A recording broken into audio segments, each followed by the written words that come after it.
Hello and welcome to my YouTube channel Easy English with Swati. Today we are going to see lesson number 4, A Truly Beautiful Mind of CBSE Class 9.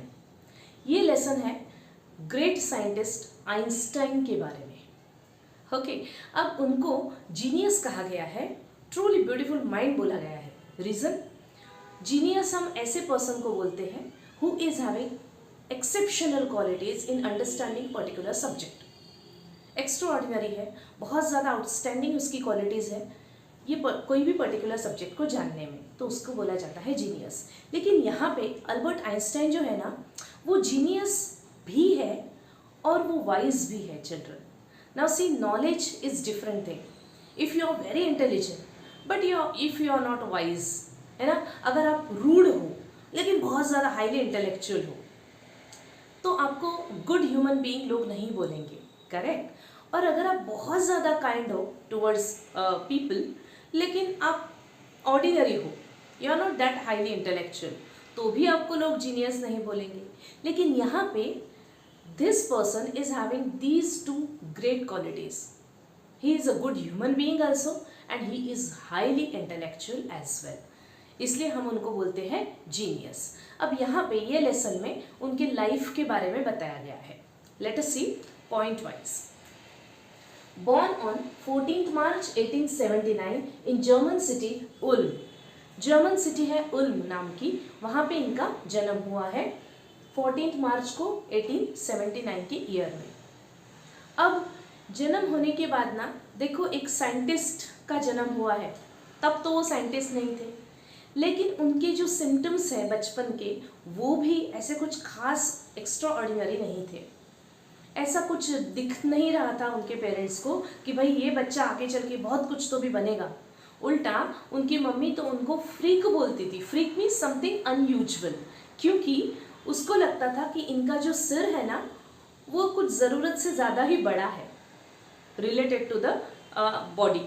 तो body के हिसाब से सिर कुछ ज़्यादा ही बड़ा है, एक्स्ट्रा लार्ज, इसलिए उनकी मम्मी उनको फ्रीक बोलती थी, राइट। अब चाइल्डहुड के जो दिन हैं, कोई भी बच्चा अपने चाइल्डहुड के डेज में उसके जो सेम एज के जो बच्चे हैं उससे खेलना चाहेगा, लेकिन अपने आइंस्टाइन बिल्कुल भी नहीं खेलते थे। Instead he used to sit and stare at them. अब इतना छोटा सा बच्चा है, सब बच्चे खेल रहे हैं, ये बिना खेले सिर्फ उनको देख रहा है, इसलिए बाकी के जो बच्चे थे ना वो उनको क्या बुलाया करते थे, ब्रदर बोरिंग। ये बोरिंग सा है, ये हमारे साथ खेलता ही नहीं, सिर्फ देखते रहता है। तो क्या अच्छा लगता था उनको मैकेनिकल टॉयज़ के साथ में खेलना बड़ा अच्छा लगता था। नई न्यूली बॉर्न जो उनकी बहन थी उसको दिखाया ना आइंस्टाइन को, तो उनको क्या लगा ये भी कोई टॉय है, तो क्या बोलते हैं, हाँ she is very nice but where are her wheels. उसके व्हील्स कहाँ हैं, हाँ अच्छी है लेकिन व्हील्स कहाँ हैं। तो इतने ज़्यादा एनग्रॉस हो गए थे वो खेलने में विथ मैकेनिकल टॉयज़ ओनली, ठीक है, कि उनको हर एक छोटी सी ऐसे डॉल के जैसे चीज़ भी उनको क्या लगी कि कोई टॉय है। बहुत देर से बोलना सीखे हैं और जो भी बोलते थे ना अटक अटक के बोलते थे और एक चीज़ दो दो बार बोलते थे। उनके बारे में एक इंसिडेंस कहा गया है यहाँ पे आपके लेसन में कि बहुत ही कम बोलते थे। सबसे पहली बात, उनकी उम्र के बच्चे ने जितनी बड़बड़ करनी चाहिए वो तो बिल्कुल भी उससे अपोजिट थे, बिल्कुल बात नहीं करते थे। एक दिन जब पूरी फैमिली सफ़र के टाइम पे, सफ़र मतलब डिनर के पहले का खाना, तो सफ़र के टाइम पे जब बैठे थे अराउंड टेबल, तो इनका एक सेंटेंस है जिसने सबको चौंका दिया था कि भाई बच्चा बोला, वो एक और दो वर्ड नहीं पूरा सेंटेंस बोला। तो क्या बोले ये, the soup is too hot, soup ना बहुत ही ज़्यादा हॉट है। तब मम्मी ने पूछा, अभी तक की ज़िंदगी में तुमने कुछ भी नहीं बोला, अचानक से कैसे क्या बोल पड़े। तो बोलते हैं आइंस्टाइन, अभी तक सब कुछ नॉर्मल चल रहा था। सी, मतलब हम कितनी ज़्यादा बड़बड़ करते हैं, right, we common people. Einstein देखो, जब ज़रूरत ना हो तब बिल्कुल भी बात नहीं करेंगे, जब बहुत ज़्यादा ज़रूरत है तभी बोलेंगे, right. So this is again another speciality of his. अब प्रिंसिपल का ओपिनियन क्या था, बहुत ज़्यादा होशियार तो थे नहीं कि भाई बहुत अच्छे अच्छे मार्क्स ला रहे हैं, एकदम टैलेंटेड है, लोग उनको देख रहे हैं एज ग्रेट स्टूडेंट, ऐसा नहीं था। तो प्रिंसिपल का ओपिनियन ये था उनके पेरेंट्स को उन्होंने बोला था कि आप इसको किसी भी फील्ड में डालो, ये कुछ ज़्यादा सक्सेस नहीं मिलने वाला है, इसको कुछ ज़्यादा सक्सेस इसको मिलेगा नहीं। This is the opinion of principal. अब ये 6 साल के जब हुए ना, तब इनकी मम्मी ने कहा कि भाई वायलिन सीख लो, क्योंकि मम्मी को अच्छा लगता था। तो मम्मी के लिए उन्होंने वायलिन सीखना शुरू किया, और ये वायलिन का जो उनकी जो हॉबी बन गई ना, that made him amateur violinist. Amateur violinist, amateur means what? ऐसा इंसान जो अपनी हॉबी के लिए कोई चीज़ करता है, not the professional one. Stage पे जाना, पैसे कमाना, इस चीज़ के लिए उन्होंने वायलिन की जो अपनी सीखने की आदत है, वो बजाने की जो आदत है, वो कंटिन्यू नहीं रखी, but just for his own hobby. ठीक है। देन अब स्कूल में तो जा रहे थे, ठीक ठाक मार्क्स भी ला रहे थे, लेकिन उनको ना स्कूल की जो रेजिमेंटेशंस है, वो जो स्ट्रिक्ट लॉज रहते हैं, ऐसे ही बैठना है, ऐसे ही उठना है, इसी तरह से जाना है, बिल्कुल आवाज़ नहीं करनी है, ये सब उनको बिल्कुल भी नहीं जचते थे। सो ही लेफ्ट द स्कूल एट 15 साल की उम्र में स्कूल ही छोड़ दी कि मुझे बिल्कुल पसंद नहीं है, मैं नहीं जाऊँगा स्कूल। इसका मतलब ये नहीं था कि उनको एजुकेशन नहीं पसंद था, एजुकेशन बड़ा पसंद था। तो उन्होंने उसमें से क्या वे निकाला है, he took the education in Switzerland. उनको लगा कि भाई स्विट्ज़रलैंड जो है ना, वो जर्मनी से काफ़ी ज़्यादा लिबरल है, बहुत ज़्यादा लिबरल है। मतलब वहाँ पे इतना ज़्यादा रेजिमेंटेशन नहीं है स्कूल्स का, इतने सब लॉज वगैरह फॉलो नहीं करने पड़ते। तो he took the education in Switzerland. Now he was gifted in maths and physics. Maths और फिजिक्स सबसे खतरनाक सब्जेक्ट्स, राइट? इनको ये 2 सब्जेक्ट्स में ही बहुत ज़्यादा रुचि थी, बहुत ही ज़्यादा इंटरेस्ट था ये 2 सब्जेक्ट्स में, फिजिक्स एंड मैथ्स। ना मिलेवा मेरिक अब फिजिक्स और मैथ्स के अलावा ये और कौन सी चीज़ में इंटरेस्ट रखते थे, तो वो है एक गर्ल, दैट इज मिलेवा मेरिक। ये भी वही यूनिवर्सिटी में पढ़ती थी जहाँ पे आइंस्टाइन पढ़ते थे। तो अब देखो, इतना बड़ा जीनियस आदमी है, तब भले ही वो साइंटिस्ट ना हो, लेकिन हाईली इंटेलेक्चुअल तो तब भी थे, राइट? तो वो अपनी जो लाइफ पार्टनर है ना, उनको अपनी लाइफ पार्टनर वैसी ही लगेगी, करेक्ट? वो एक ऐसी सुंदर सी दिखने वाली, ठीक है, अच्छा मेकअप करने वाली, सिर्फ वो ऐसी ही लड़की को अपना लाइफ पार्टनर नहीं चूज करेंगे ऑब्वियसली। उन्होंने मेलिवा में क्या देखा कि भाई ये बहुत ज़्यादा इंटेलेक्चुअल है, मैं इसके साथ में अपने थॉट्स शेयर कर सकता हूँ, वो मुझे सेम रिप्लाई दे सकती है। They used to talk continuously on physics and all other subjects. तो उनको ऐसा दिखा कि बाकी की जो लड़कियां हैं उनसे बहुत अलग है, और ये मेरी लाइफ पार्टनर बनने के काबिल है। Okay, so he chose Mileva Maric as his life partner. अब वो सर्बिया से थी, कहाँ से थी? Serbia. Serbia is another country, तो वहाँ से थी, इसलिए उसको बोला गया है सर्ब। अब फिलिस्टीन्स, फिलिस्टीन्स क्या है? फिलिस्टीन्स एक डिसअप्रूविंगली यूज्ड एक्सप्रेशन है। ये ऐसे लोगों के लिए बोला जाता है जिनको आर्ट्स, म्यूजिक, ड्राइंग, ये सब चीज़ों में बिल्कुल भी रुचि नहीं है। होते हैं ना ऐसे लोग जिनको बिल्कुल भी अच्छा नहीं लगता है ड्राइंग वॉइंग या फिर आर्ट्स, म्यूजिक, ये नहीं अच्छा लगता, वो एकदम स्टूडियस काइंड के होते हैं, एकदम सीरियस फेस रहता है उनका, वो सिर्फ पढ़ाई करते हैं। तो उनको इन्होंने कहा है फिलिस्टीन्स। इनके जो फैमिली मेंबर्स हैं आइंस्टाइन के, उनसे भी जो फिलिस्टीन टाइप के हैं ना, उनसे भी आइंस्टाइन का बिल्कुल नहीं पटता था। तो अपनी जो मिलीवा थी वो तो बिल्कुल भी फिलिस्टीन टाइप की नहीं थी, उसको आर्ट्स में इंटरेस्ट था, म्यूजिक में इंटरेस्ट था, ड्राइंग में इंटरेस्ट था, जैसे कि आइंस्टाइन को भी था। इसलिए उनकी जो वेवलेंथ है ना, वो मैच हो गई, and he decided to make her as his life partner. Then at 21 he worked as teaching assistant. अब at the age of 21 he became graduated. Graduation तो हो गया, लेकिन अनएम्प्लॉयड थे, अब घर पे तो नहीं बैठ सकते हैं, तो फिर उन्होंने टीचिंग असिस्टेंट के तौर पे काम करना शुरू कर दिया। Then he started taking private lessons, मतलब प्राइवेट ट्यूशन्स वगैरह लेना शुरू कर दिया। Technical expert in patent office, ये उनका पहला ऑफिशियल जॉब है। जो कि उनको लगा है as an technical expert in patent office. Patent office में टेक्निकल एक्सपर्ट के तौर पे पहला जॉब उनको मिला है, that is official job of his. Then theory of relativity, E equal to M C square, ये जो फिजिक्स का फॉर्मूला है किसने दिया है? अल्बर्ट आइंस्टाइन ने। बहुत ब्यूटीफुली ये समझाते हैं यहाँ पर कि भाई सपोज कोई ब्यूटीफुल सी लड़की हो और उसके साथ में आप 2 घंटे भी बैठोगे ना तो आपको क्या लगेगा कि 2 मिनट गए, टाइम कैसे फास्ट गया पता ही नहीं चला। लेकिन अगर आप 2 मिनट भी हॉट स्टोव के ऊपर बैठते हो तो आपको लगेगा बाप रे ये क्या है, it is just like 2 hours. So this is what he wanted you to understand the theory of relativity E equal to mc square. अब तो सपना ही था कि I want to marry Mileva, लेकिन यहाँ पे उनकी मम्मी ने मना कर दिया। मम्मी को बिल्कुल भी पसंद नहीं आई मिलेवा। 2 चीज़ें थी, एक तो ये है कि मिलेवा उनसे 3 साल बड़ी थी, दूसरी चीज़ ये है कि मिलेवा भी बुकिश काइंड ऑफ गर्ल थी, है ना, बुकवर्म थी। She was also bookworm like Einstein. तो मम्मी को लगा कि ये ऐसे बहु कैटेगरी की नहीं है, राइट। कल को शादी करके आएगी, दोनों बातें करते रहेंगे बुक्स के बारे में, फिजिक्स के बारे में। ये भी इसकी जैसी है, इसकी भी इंटेलेक्चुअल पावर इतनी ही हाई है। तो ये दोनों बातें करते रहेंगे, घर संसार कौन संभालेगा? कल को बच्चे होंगे, बच्चों की तरफ देखेगा कौन?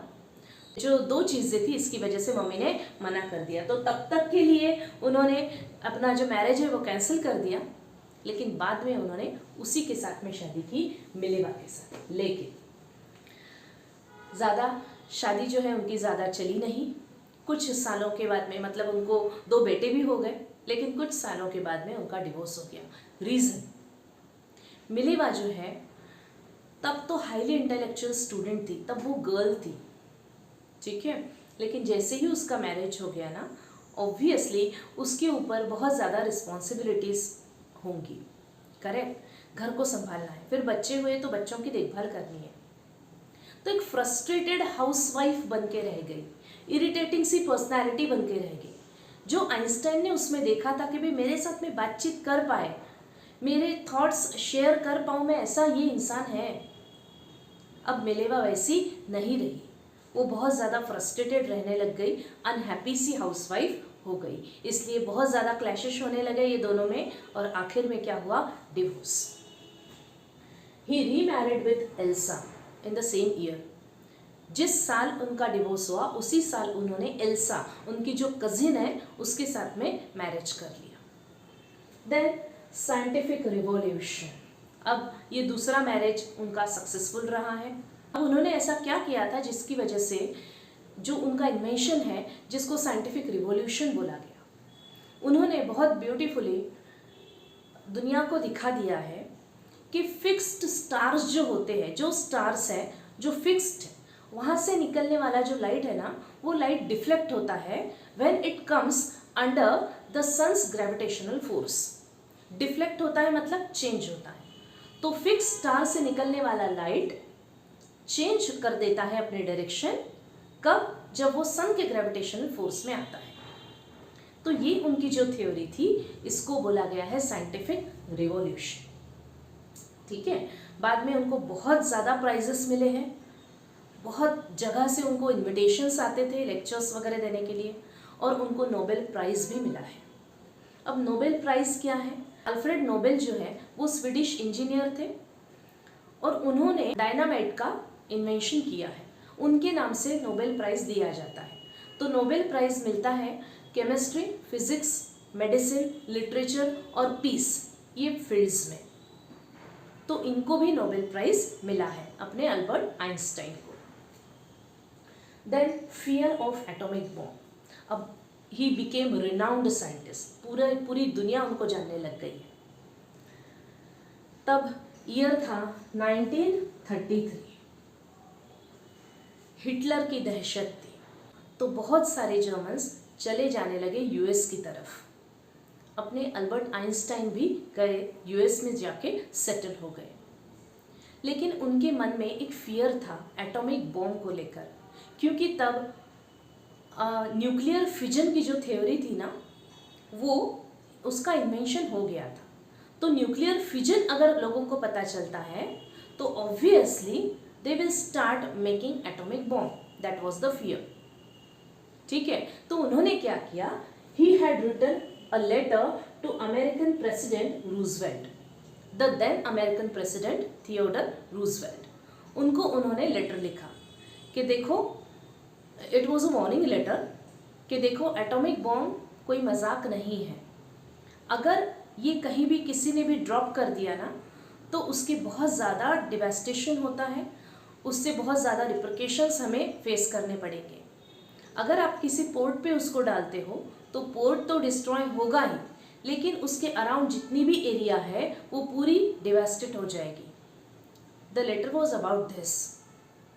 तो अमेरिका ने क्या किया, see the irony here children, America ने सोचा भाई इतना बड़ा साइंटिस्ट बोल रहा है, ऑब्वियसली जो बोल रहा है वो तो सच ही होगा, क्यों ना ये बात को परखा जाए।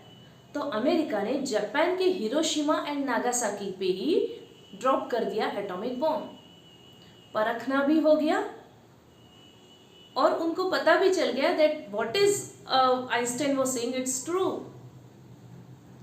लेकिन ये आइंस्टाइन बिल्कुल नहीं चाहते थे, वो चाहते थे कि दुनिया संभल जाए, एटॉमिक बॉम्ब वगैरह बनाना ही लोग छोड़ दे। उन्होंने इसलिए लेटर लिखा था और उसका इफेक्ट क्या हुआ, एकदम उल्टा। So he was deeply shaken by this, बहुत ज़्यादा दुख हुआ उनको ये बात से कि मैं किस लिए मैंने लेटर लिखा और इसका परिणाम उल्टा हुआ है। तो उन्होंने यूनाइटेड नेशंस को लेटर लिखा for the formation of world government. World government अगर होती है तो बाकी के ये जो पूरे देश है ना दुनिया में, इन पे नज़र रहेगी, कुछ लॉज बनेंगे, इसलिए उन्होंने यूनाइटेड नेशंस को भी लेटर लिखा है, लेकिन उसका परिणाम बिल्कुल भी नहीं हुआ। ओके, देन अब उनको वर्ल्ड सिटीजन बोला गया है, क्यों? अब उनको पता था कि आई एम सो पॉपुलर, लोग मुझे फॉलो करते हैं, लोग मेरा सुनते हैं, तो उन्होंने पॉलिटिक्स ज्वाइन कर ली। पॉलिटिक्स की मदद से लोगों का सपोर्ट हासिल करना, लोगों के बीच जाना, that was much more possible and easier also. तो उन्होंने पॉलिटिक्स ज्वाइन किया, उनके कैंपेन शुरू हो गए against the arms and armaments, मतलब जो हथियार होते हैं उनका बिल्डिंग, उनका बनाना बंद कर दो। तो इन्होंने डेमोक्रेसी एंड पीस के लिए क्या किया है, कैंपेन्स किए हैं। ठीक है, तो इन्होंने अपनी पॉपुलैरिटी सेल्फ गेन के लिए, सेल्फिशनेस के लिए बिल्कुल भी यूज़ नहीं की, बल्कि उन्होंने यूज़ किया है पीस के लिए। और इतना ज़्यादा लोगों के बारे में सोचने वाला इंसान, राइट, इसलिए हम उनको बोलते हैं वर्ल्ड सिटीजन। सिटीजन तो हर कोई होता है ना, देश का सिटीजन तो हर कोई होता है, लेकिन he has been called as world citizen. ये दुनिया का सिटीजन था because he always thought for the people of the world. So this is all about Albert Einstein story, a truly beautiful mind. Now see the difficult words here. For good, for good means for ever. उन्होंने जब school छोड़ दी, that is for good means for ever. Walrus, walrus means long thick drooping. What is walrus here? Walrus उनके moustache के लिए बोला गया है, उनकी जो मूछें थी वो कैसी थी, long thick and drooping down. At odds means in conflict, उनका बिल्कुल भी नहीं पटता था कि इनसे। दोज हु वर फिलिस्टीन्स, जिनको म्यूजिक आर्ट इसमें बिल्कुल भी रुचि नहीं है, उनसे वो क्या होते थे, हमेशा कॉन्फ्लिक्ट में रहते थे। At odds. Assessing means judging. Proclaim, declared. Lauded, lauded means praised, दुनिया ने उनको बहुत ज़्यादा प्रेज किया है। फैसिज्म, डिक्टेटरशिप, किसके डिक्टेटरशिप की बात चल रही है यहाँ पे, अपना Hitler, right. Agitating means to argue and visionary means insightful. Insightful mind था इनका। आइंस्टाइन का माइंड कैसा था, इंसाइटफुल। ही वॉज विजनरी, उनको दिखता था कि आगे क्या होने वाला है। He was having the foresight also. Most likely questions here. What was Einstein's contribution to the knowledge of science? Knowledge of science में उनका कंट्रीब्यूशन क्या था? देखो, उनकी जो स्पेशल थ्योरी ऑफ रिलेटिविटी थी, जहाँ पे उन्होंने हमें सिखाया था, हमें दिया है E=mc² का फॉर्मूला, राइट, जिसमें वो टाइम एंड डिस्टेंस के बारे में हमें बताते हैं। This is one theory. In his general theory of relativity वो क्या बोलते हैं कि the light that comes from the fixed stars that deflects when it comes through the sun's gravitational force. Fix star से निकलने वाला जो लाइट है वो डिफ्लेक्ट होता है when it comes under the sun's gravitational force. ये उनकी जनरल थ्योरी थी रिलेटिविटी की। ओके, देन उन्होंने ये तो किया ही है, लेकिन उन्होंने वर्ल्ड को भी आर्म्स से, आर्मामेंट से दूर रहने का सजेशन दिया है कि आर्म्स से दूर रहो। क्यों? न्यूक्लियर फिजन हो गया है, इसकी वजह से उनके मन में जो डर था, and it came true also, कि दुनिया जान गई, जो साइंटिस्ट थे अलग अलग देशों के अलग अलग साइंटिस्ट, उन्होंने जान लिया कि भाई किस तरह से एटॉमिक बॉम्ब्स बनते हैं। तो ये इनके भी समझ में आ गया और उन्होंने वर्ल्ड को सजेस्ट किया था कि आर्मामेंट से दूर रहो, it is very horrible, it is just the destruction of any of the country. What values does the life of Einstein teach you? उनकी क्या वैल्यूज, उनकी लाइफ से हमें क्या दिखता है? यस, बचपन से हमें दिखता है कि he is not at all that intelligent. एक ऑर्डिनरी सा बच्चा था, लेकिन जैसे ही वो कॉलेज वगैरह में गए तब वो इंटेलिजेंट उन्होंने खुद को प्रूव किया है। So he is very intelligent, he has proved himself as a bright student, then he became a great scientist, he got praised all over the world. लेकिन इसके बावजूद भी he was quite humble, he remained kind towards the humanity. उनको पता था कि एक बार न्यूक्लियर फिजन का डिस्कवरी हो गई तो लोग क्या जानेंगे, एटॉमिक बॉम्ब कैसे बनाते हैं, करेक्ट? तो this shows that he is very much visionary person. Visionary मतलब जो इंसाइटफुल है, जिसको आगे का दिखता है, समझता है कि आगे क्या होगा। फोरसाइटेडनेस वो इनके पास में था। ये होने के बाद उनको पता चल गया कि इसके क्या रिपरकशंस होंगे, but he was too kind that he suggested the world कि आर्म्स से, आर्मामेंट से दूर रहिए, उनको बनाने के चक्कर में मत पड़िए, नहीं तो क्या होगा, जितने ज़्यादा आर्म्स और आर्मामेंट्स बनेंगे उतने ज़्यादा डिस्ट्रक्शन होंगे, उतने ज़्यादा वॉर्स होंगे। और एटॉमिक बॉम्ब बनाने के लिए उन्होंने लेटर तक लिखा है प्रेसिडेंट को। उन्होंने यूनाइटेड नेशंस को भी लेटर लिखा है कि भाई वर्ल्ड गवर्नमेंट बने, ताकि सब लोगों पे निगरानी रहे, सब देशों पे निगरानी रहे। जब उनकी पॉपुलैरिटी बहुत ज़्यादा बढ़ गई तो उन्होंने सोचा कि क्यों ना इसका इस्तेमाल अच्छे के लिए किया जाए, and he started campaigning for peace and democracy against the arms. तो this shows that he was kind also, he was visionary and he was kind as well. ठीक है, तो ये वैल्यूज हमें मिलती है इनकी लाइफ से। Then Einstein was an unusual child with no indication of his potential greatness. जब वो छोटा सा बच्चा था तब हमें ऐसा कुछ दिखता है क्या कि he will become a great scientist? Obviously not. वो तो एक नॉर्मल सा बच्चा भी नहीं प्रूव हो पाया था। क्यों? क्योंकि नॉर्मल कोई भी बच्चा होता है ना, एक पर्टिकुलर वो ब्यूटीफुल सा, क्यूट सा होता है, लेकिन उनकी मम्मी खुद उनको फ्रीक बोलती थी। फ्रीक मतलब जिसका सिर बॉडी के हिसाब से बड़ा हो। तो वो क्यूट वगैरह बच्चों में भी नहीं आते थे। ठीक है, अब बच्चा जो है वो तो खेलने कूदने में रहेगा, वो हमेशा मज़ा मस्ती करेगा। ये कुछ अलग ही टाइप के थे। He used to sit quietly and used to watch the other children playing, but he would not play. सिर्फ कोई भी बच्चा ऐसे बैठ के देखता नहीं है, वो खेलता भी है। लेकिन इनका कुछ अलग ही चलता था, मैकेनिकल टॉयज के साथ में खेलते थे। एक जीती जागती बच्ची, उनकी खुद की बहन उनको दिखाई गई तो बोल पड़े कि अरे I thought it is toy, where are her wheels. ये क्या है? ये सब बचपना जो है ना वो उनमें था ही नहीं। ये कुछ तो भी डिफरेंट ही बच्चा है। बहुत ज़्यादा लेट बोलना शुरू किया, जो भी बोलते थे 2 बार बोलते थे और बहुत कम बोलते थे।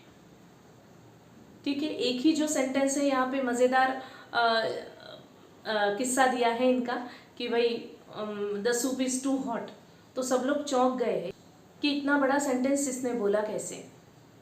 जब ज़रूरत ना हो तब नहीं बोलना है, जब बहुत ही ज़्यादा ज़रूरत हो तभी बोलना है। ये कौन सा बच्चा करता है, लेकिन ये करते थे वैसा, राइट। तो ये अनयूजुअल क्वालिटीज़ है। इवन प्रिंसिपल ने भी बोल दिया था इनके फादर को, इनके पेरेंट्स को, कि ये कुछ कोई भी फील्ड में आप डालो इसको, कुछ खास करके नहीं बताने वाला है, ग्रेट सक्सेस वगैरह इसको नहीं मिलने वाला है। तो ये सबसे क्या दिखता है, अनयूजुअल क्वालिटी थी, लेकिन अनयूजुअल कौन से मामले में, indication of his potential greatness. कोई भी इंडिकेशन नहीं था कि जिससे लगे कि भाई ये बच्चा बहुत कुछ तो भी एक्स्ट्राऑर्डिनरी है, having such some of the potential in him. Okay, so these are some of the most likely questions, children. Keep watching. Please do like and share my video and subscribe my channel. Thank you so much.